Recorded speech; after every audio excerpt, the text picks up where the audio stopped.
হচ্ছে ব্যাটারিতে যাবে, ঠিক আছে।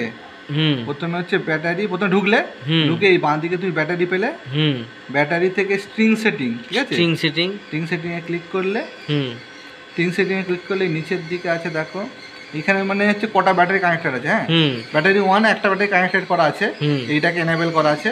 এই যে এখানে ম্যাক্সিমাম ব্যাটারি, যেটা হচ্ছে ব্যাটারির যে কারেন্ট আর কি কত ড্র করবে, সেটা হচ্ছে তুমি চেঞ্জ করতে পারবে এখানে, ঠিক আছে।